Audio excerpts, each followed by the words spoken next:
So I got to check out Ready or Not 2. Here I come. This is directed by Matt Ben, Natalie Oplin, and Tyler Gillette, better known as Radio Silence. This stars Samara Weaving, Catherine Newton, Sarah Michelle Gellar, Elijah Wood, David Cronenberg, and Sean Hattasey.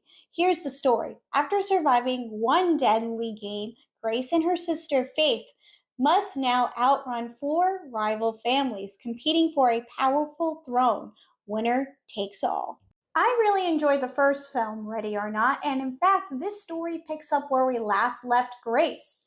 Was a sequel to this story needed? No, but Radio Silence makes this movie a lot of fun. What makes Tyler and Matt's film worthy of a watch is the cast. I absolutely love this cast more than the first film. I love seeing Catherine, Sarah, Elijah, Sean, and even David Cronenberg, who has a small role, be added to the story. And everyone here, you can tell, had a lot of fun filming this movie. And it's about time we saw Catherine and Samara play siblings, and I thought they would be great in any film together.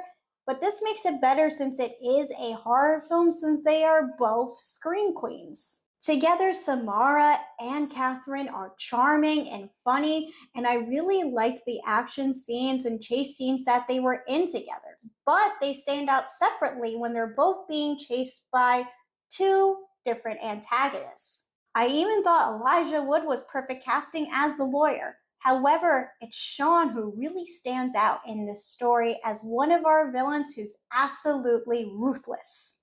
And our boys Matt and Tyler do bring the gore factor, especially in the washing machine scene. Boy, was that scene pretty gnarly. If you enjoyed the first film with all the blood and gore, then you're really gonna like Ready or Not 2, Here I Come. Matt and Tyler do bring their signature style of horror comedy, as this film does not take itself too seriously.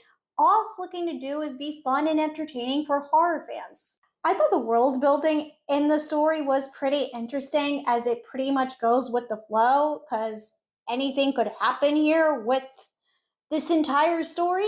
But I also really enjoyed the production design here. I love the layout of this country club. And if you know Matt and Tyler, they have made a couple of movies where our story does take place in one location. We've seen that in Abigail, and we've seen that in the first Ready or Not. Since it's only March, I do believe this was one of the more fun horror films I have seen in 2026.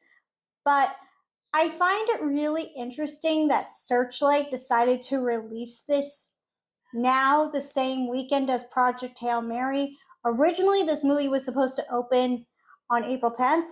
Then it was supposed to be released on March 27th. And now here we are, opening the same weekend as Project Hail Mary. But of course, the true horror fans will show up to support Radio Silence. I certainly did. But I'm curious to know if you all plan to go seek out Ready or Not 2, Here I Come. I'm going to give the film this grade right here, which is actually the same grade I would give the first film.